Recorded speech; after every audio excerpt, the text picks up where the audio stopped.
All right, parenting advice 3. That's a 3, yeah. Deleted the old one because I didn't think it was relevant anymore. 6 months ago is crazy. So a few people have asked about this, and someone made a really funny joke, like, um, you should drop it soon. Maybe bro has a timeline of 9 months, so if you impregnated someone, yeah, here's the advice.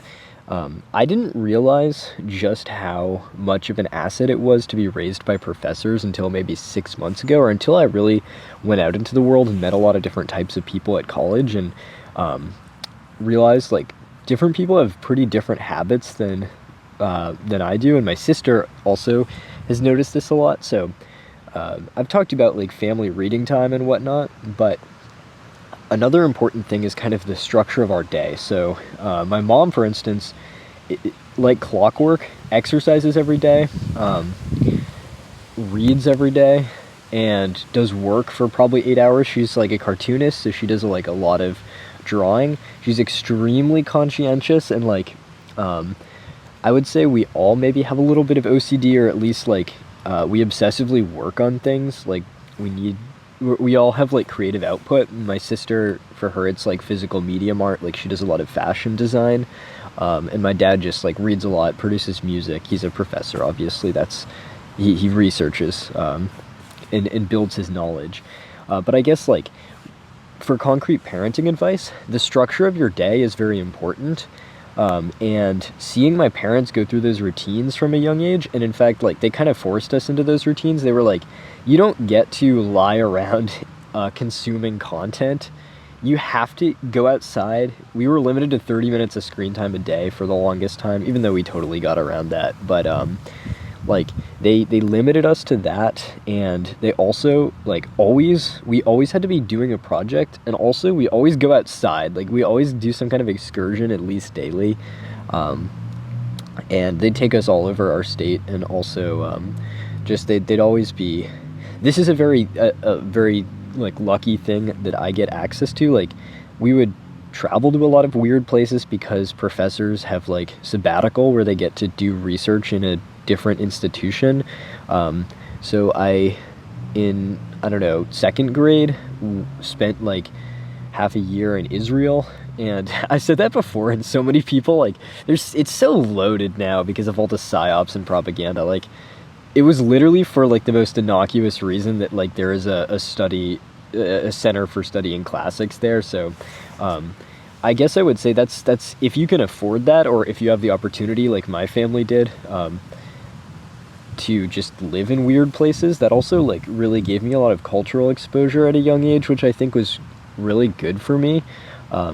It's one of those things that I can't really exactly articulate why, but it just kind of expands your horizons and worldview to be exposed to many different cultures. A newer one is I would really, from a young age, start to teach your kids about self-awareness and teach them about their emotions and what they feel like and how to manage them. Because this isn't really something the older generation, I think, grew up with as much, but like explaining kind of what burnout is and what sadness is, and why those things would arise, what they feel like, how to recognize them, how to combat them, really having good self-knowledge. Also explaining metacognition and like how you can think about your thinking and improve your ability to think about things is quite important. There's a lot of kind of newer skills like that that have kind of become popular because of the Silicon Valley kind of tech culture that's spreading everywhere like wildfire because of AI and the internet. So I think the way we raise kids will be quite a bit different.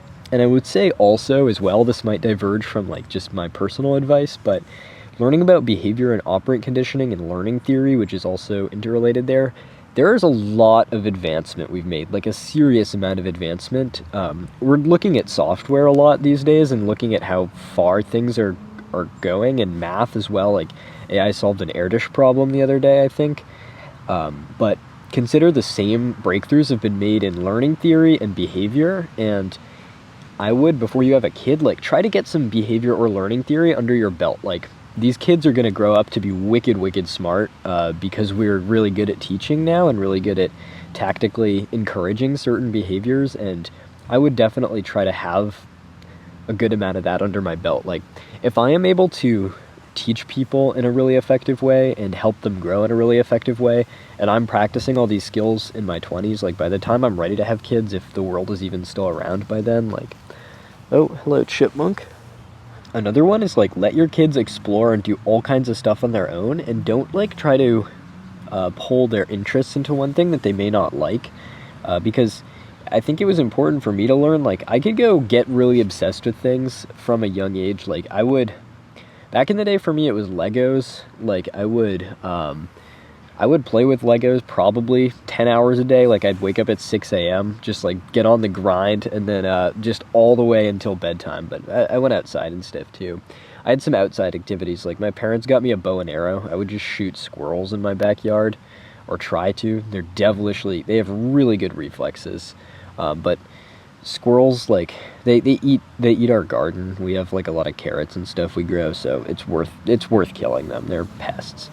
Um, well, maybe not, and that's kind of sad now that I say it out loud, but yeah, I remember these arrows that they got me though, like looked sharp, but they were so dull. One time I point blank shot like a yoga ball with this bow and arrow and it just bounced off. Then another piece of advice, I've talked about reading to your kids before, still totally recommend that, but again, just like instill a love of stories, because my parents would tell me a lot of stories. I would tell them stories at a certain point. Like we basically do like a daily family walk pretty much no matter what, rain or shine. And what you do on those walks with kids is kids have pretty good imaginations. Like they just randomly free associate some insane stuff. I would always be telling stories. I'd use characters like from the Lego universes. Like there'd be all kind of imaginary characters there. But I think that not having like strong visual stimuli, like TikTok, or I rag on that stuff all the time, but like just having to use my imagination a lot as a kid kind of built up those creative muscles. And stories are also a real fundamental part. Like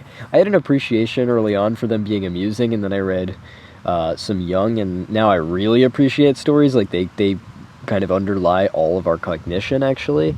And so getting into a storyteller mindset, I think, is very helpful for later in life. Still in your kids a love of hearty food. I don't know if I've said that before, but I'll make a video about what I eat soon. God, I'm such a content creator. It just hits me every day. But yeah, I as a kid, so my mom especially is like very, very healthy eater, like to an OCD point, I would say.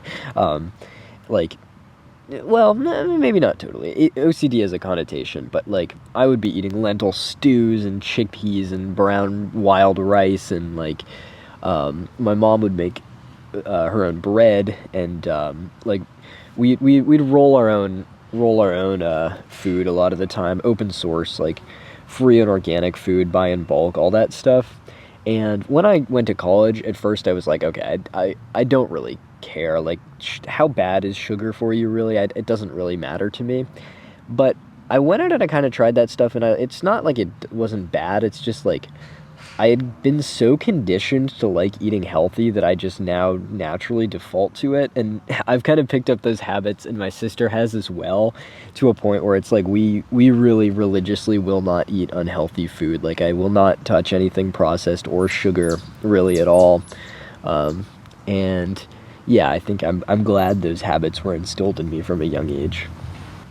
I wanted to give one negative piece of advice. So I remember very vividly as a kid, like the first girl that I liked, and the first like actually kind of successful relationship. Wait, it wasn't really, because it was like in preschool, but she reciprocated. Like I remember my parents kind of teasing me for that in a very like non-judgmental way, really, but that teasing like really was aversive for me. Like I remember back then, and it took like 5 or so years for me to fully recover from like not flinching when someone brought up romantic interest, which I think I don't know why exactly that was so aversive to me, but I would say, just in case anyone else has experienced that, like I think it's very good to point out to your kids young, like, that humans have romantic feelings for each other, and just to show that publicly, and also show that it's like okay to do publicly.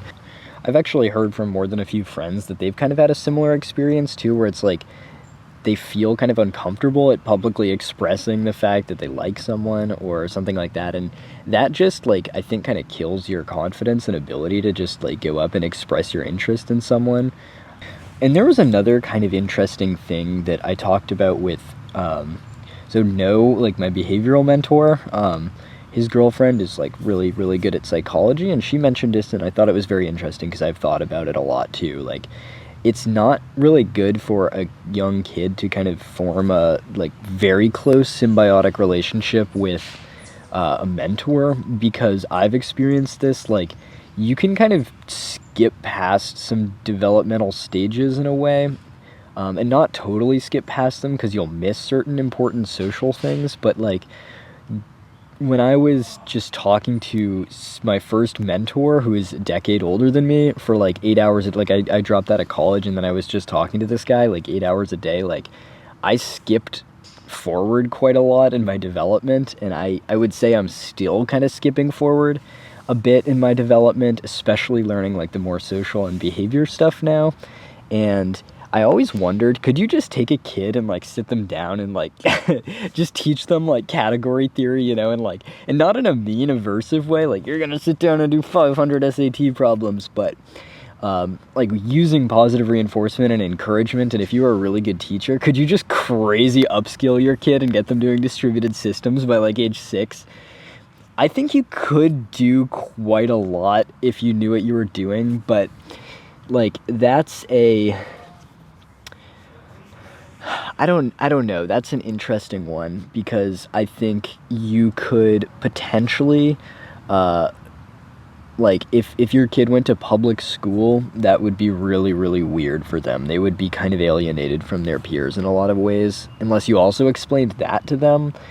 But you're also, when you do that to a kid, kind of unleashing those teachings on all the people around them as well. Like, God knows how many of my IRL friends I try to get learning behavior, and the insidious thing about behavior is it makes you a little bit more convincing too. So I've gotten more than a few people to kind of career switch, and yeah, that's a very interesting one. That'll kind of leave as an open-ended question. Like, would it be unethical if you're a senior software engineer to sit down with your kid and be like, okay, we're going from Hello World to distributed Zig system, and just make a giga-cracked kid?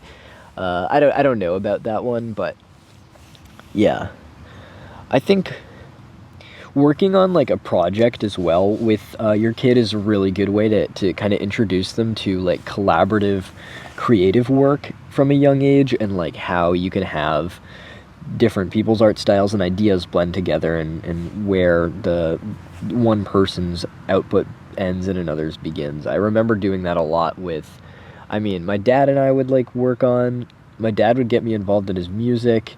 My mom would like always draw stuff with me. When telling stories together, they'd always suggest different elements and stuff.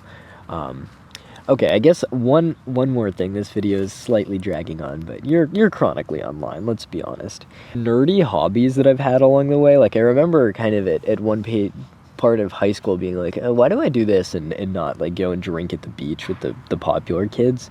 But D&D or like I had a big Pathfinder phase, a big Magic the Gathering phase, obviously Legos, but all of those things, like Magic the Gathering encourages such good vocabulary building, math, like value of different commodities and trading. It's a very social game. I still have many friends from Magic that we play with occasionally to this day. And D&D, like storytelling, imagination strengthening, like it's a great game actually. And kids have really good imaginations, at least I did. I remember role-playing games when I didn't have access to video games being just like, they would hit, dude. That shit was so fire. And yeah, I remember as my friend Peter and I, like, we kind of transitioned from role-playing games to video games at a certain point. It was really fun. There's like a different things you learn from it. I remember the big ones we played were Vainglory back in the day, which is this like super specific MOBA on mobile, and played a lot of Brawl Stars. Yeah, I think like, do I regret playing all those video games, all the many hundreds of hours, maybe thousands of hours? No, not really. Like, could I have been more giga cracked? I know quant devs at 16, like, yeah, that's really cool. Like, yeah, you'll succeed and go really far in life, but like, I really enjoyed playing video games. Like I listened to I listened to a lot of Philosophize This. I listened to a lot of audiobooks.